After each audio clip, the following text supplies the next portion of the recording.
Hello, ഇന്നൊരു അടിപൊളി ഡ്രസ്സുമായിട്ടാണ് കേട്ടോ വന്നത്.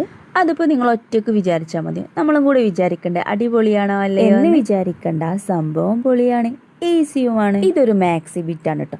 അപ്പോൾ ഈ ഒരു മാക്സി ബിറ്റ് വെച്ചിട്ട് ഞാൻ ഇന്നൊരു കഫ്താൻ നൈറ്റിയാണ് ചെയ്യുന്നത്, അത് മിനിറ്റുകൾക്കുള്ളിൽ കേട്ടോ. അപ്പോൾ നമുക്ക് നേരെ വീഡിയോയിലേക്ക് കടക്കാം. ഫസ്റ്റ് സ്റ്റെപ്പ് എന്താ? ആസ് യൂഷ്വൽ നമ്മളിതാ ക്ലോത്ത് ഇതുപോലെ മടക്കി വെക്കുക. 4ആയിട്ട് മടക്കുമ്പോൾ ക്ലോത്ത് എല്ലാം കറക്റ്റ് ആയിട്ടാണോ എന്നും കൂടെ ശ്രദ്ധിക്കണേ. ഇനി വീഡിയോയിലേക്ക് കടക്കുന്നതിന് മുന്നേ ചെറിയൊരു കാര്യം പറയാട്ടോ. ഞാനിത് ഓൾറെഡി കട്ട് ചെയ്തു പോയി. അപ്പോൾ ചെയ്ത് കഴിഞ്ഞതിന് ശേഷമാണ് ഇത് നിങ്ങളെയും കൂടി ഒന്ന് കാണിക്കാലോ എന്ന് വിചാരിച്ചു. അപ്പോൾ പിന്നെ കട്ട് ചെയ്തതൊക്കെ ഇതാ ഇവിടെ ഒന്നും അറിയാത്തതുപോലെ തന്നെ സെറ്റാക്കി വെച്ചിട്ടുണ്ട്. എല്ലാ പ്രായക്കാർക്കും യൂസ് ചെയ്യാൻ പറ്റിയൊരു അടിപൊളി ഐറ്റമാണ് കേട്ടോ ഈ കഫ്താൻ എന്ന് പറയുന്നത്. അപ്പോൾ നമുക്ക് നേരെ കട്ടിങ്ങിലേക്ക് കടക്കാം. അപ്പോൾ ഞാൻ ഓൾറെഡി കട്ട് ചെയ്ത് വെച്ചു. കാര്യമായിട്ടുള്ള കട്ടിങ് ഒന്നുമില്ല കേട്ടോ. അത് ഈ ഒരു നെക്കിന് മാത്രമേ കട്ടിങ് ആയിട്ട് വരുന്നുള്ളൂ. പിന്നെ നമ്മുടെ ലെങ്ത്തും ഇവിടെ നെക്കിൻ്റെ വിടുത്ത് 3 കേട്ടോ എനിക്ക് വേണ്ടത്. പക്ഷേ 3 കറക്റ്റ് ആക്കി എടുക്കുന്നില്ല, ഒരു 2.25 എടുക്കുന്നുള്ളൂ. കാരണം നമ്മളിവിടെ ക്രോസ് പീസ് വെച്ചിട്ട് കഴുത്ത് മറിച്ചെടുക്കുകയാണ്. അപ്പോൾ പിന്നെ ഒരു 1/4 ഇഞ്ചോളം അങ്ങനെ തന്നെ നമുക്ക് കിട്ടും. അപ്പോൾ നമുക്ക് എത്രയാണോ വേണ്ടത് അതിനനുസരിച്ച് ഒരു 1/4 ഇഞ്ച് കുറച്ചിട്ട് വേണം എടുക്കാൻ. ഇനി നെക്കിൻ്റെ ഇറക്കവും ഈ ഒരു രീതിക്ക് തന്നെയാണ് കേട്ടോ ചെയ്യേണ്ടത്. നമുക്ക് എത്രയാണോ വേണ്ടത് അതിൻ്റെ ഒരു 1/4 ഇഞ്ച് കുറച്ചെടുക്കുക. ഇത് നമ്മൾ ക്രോസ് പീസ് വെച്ച് ചെയ്യുമ്പോഴാണ് കേട്ടോ ഈ ഒരു മെത്തേഡ് യൂസ് ചെയ്യുന്നത്. അല്ലാണ്ട് നമ്മൾ വേറൊരു ക്ലോത്ത് വെച്ചിട്ടാണ് ഇങ്ങനെ ചെയ്യുന്നതെങ്കിൽ കുഴപ്പമില്ല, നമ്മൾ കറക്റ്റ് അളവ് തന്നെ. കുറച്ച് മുന്നേ വന്ന പോലെയുള്ള സംഭവങ്ങൾക്ക് ഇനിയും വരാൻ ചാൻസ് ഉണ്ട് കേട്ടോ. അത് നിങ്ങളുടെ തോന്നൽ മാത്രമല്ല, യാദൃശികം തന്നെയാണ്. കാരണം എൻ്റെ കൂടെ കട്ടക്ക് ഒരാളും കൂടെ ഉണ്ട് കേട്ടോ.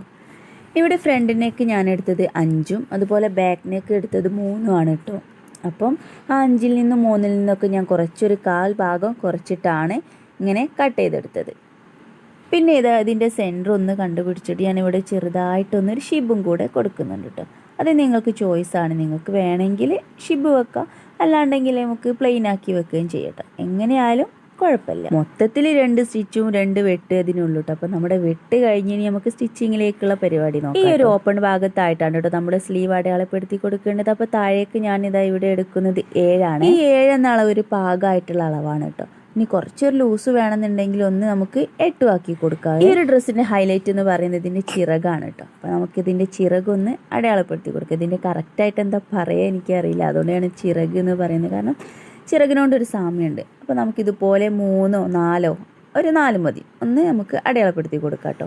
3 എടുത്താൽ തന്നെ അത്യാവശ്യം ഉണ്ടാവും കേട്ടോ. ഇനി അല്ലെങ്കിൽ 4 എടുത്താലും കുഴപ്പമില്ല. അപ്പോൾ നമ്മുടെ ഈ ഓപ്പൺ ഭാഗത്തു നിന്നാണ് മുകളിൽ തൊട്ട് താഴെ വരെ ഇതുപോലെ അടയാളപ്പെടുത്തി കൊടുക്കണം. ഇനി ഞാൻ ലെങ്ത്ത് വന്നിട്ട് എനിക്ക് 54ആണ് വേണ്ടത്. അപ്പോൾ 55 എടുത്തിട്ടുണ്ട്, കാരണം നമുക്ക് മടക്കി തയ്ക്കണമല്ലോ. ഇനി താഴെ ഈ സെൻറ്ററിൽ നിന്ന് സൈഡിലേക്ക് പോകുന്തോറും ഞാനൊന്ന് ചെരിച്ച് വെട്ടി കൊടുത്തിട്ടുണ്ട് കേട്ടോ. തൂങ്ങാതിരിക്കാൻ വേണ്ടിയിട്ടാണ് ഇങ്ങനെ ചെയ്തത്.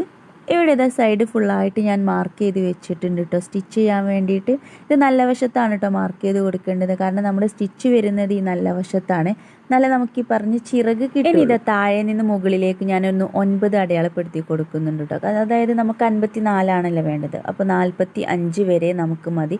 അവിടെ വരെ സ്റ്റിച്ച് ചെയ്ത് ഇനി നമുക്ക് നെക്കിൽ ക്രോസ് പീസ് വെച്ചിട്ട് മറിച്ചെടുക്കാം കേട്ടോ. ഇത് തന്നെയുള്ളൂ കേട്ടോ ഇതിൽ കാര്യമായിട്ടൊരു സ്റ്റിച്ചിങ് എന്ന് പറയാനുള്ളത്. ബാക്കിയൊക്കെ സ്ട്രൈറ്റ് ആയിട്ടൊന്ന് സ്റ്റിച്ച് ചെയ്ത് കൊടുത്താൽ മതി. ഇപ്പോൾ ഇതാ നമ്മുടെ ഡ്രസ്സ് റെഡി ആയിട്ടോ. ഇത്രയും സൈസ് ഉണ്ടോയെന്നൊന്നും വിചാരിക്കണ്ട.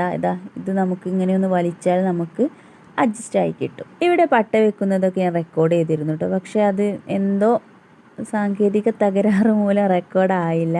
അപ്പോൾ അതൊന്ന് ഡീറ്റെയിൽ ആയിട്ട് ഞാനൊന്ന് കാണിച്ചു തരാം. അതായത് സ്റ്റിച്ച് ചെയ്തതിന് ശേഷമാണ് കേട്ടോ ഞാൻ കാണിക്കുന്നത്. അത് എത്രത്തോളം മനസ്സിലാവുമെന്ന് എനിക്കറിയില്ല. അപ്പോൾ എന്തെങ്കിലും ഡൗട്ട് ഉണ്ടെങ്കിൽ നിങ്ങൾക്ക് ചോദിക്കാം കേട്ടോ. ഇവിടെയാണ് കേട്ടോ നമ്മുടെ മെയിൻ സ്റ്റിച്ച് വരുന്നത്. കാരണം ഈ ഒരു ചിറക് വശം നമ്മൾ കഴിഞ്ഞിട്ട് സ്റ്റിച്ച് വരുന്നത്. അപ്പോൾ ആ ഒരു സ്റ്റിച്ചിൽ നിന്ന് നമ്മുടെ പട്ടയിലേക്കുള്ള ദൂരം എന്ന് പറയുന്നത് 1.5 ഇഞ്ചാണ് കേട്ടോ. 1.5 ഇഞ്ച് കഴിഞ്ഞിട്ട് ഇതുപോലെ ഒരു പട്ട വെച്ച് കൊടുക്കുക കേട്ടോ. എന്നിട്ട് അതിൻ്റെ ഉള്ളിലൊരു ചെറിയ വള്ളിയും കൂടെ വെച്ച് കൊടുക്കണേ. എന്നിട്ട് നടുഭാഗത്ത് നമ്മളൊരു ഓപ്പൺ സ്പേസ് കൊടുക്കുന്നുണ്ട്. അതുപോലെ 2 സൈഡിലും ഇങ്ങനെ പട്ട വെച്ച് കൊടുക്കുക. നമുക്ക് ഈ ഒരു ഡ്രസ്സ് എത്ര സൈസിൽ വേണമെങ്കിലും അടിച്ചെടുക്കാം കേട്ടോ. പക്ഷേ ഈ ഒരു വള്ളിയാണ് നമുക്കതൊന്ന് ഷേപ്പാക്കി തരുന്നത്. അത് വെച്ചിട്ട് നമുക്കൊന്ന് അഡ്ജസ്റ്റ് ചെയ്തെടുക്കാം കേട്ടോ. കാരണം അതൊന്ന് ജസ്റ്റ് വലിച്ചാൽ തന്നെ ഷേപ്പ് ഒന്ന് അഡ്ജസ്റ്റ് ആയി കിട്ടുക. അപ്പോൾ സംഭവം ഇത്രയേ ഉള്ളൂ. 4 കട്ടി 2 സ്റ്റിച്ച്, സൂപ്പർ കഫ്താൻ റെഡി. അപ്പോൾ എല്ലാവരും ഒന്ന് ട്രൈ ചെയ്ത് നോക്കുക കേട്ടോ.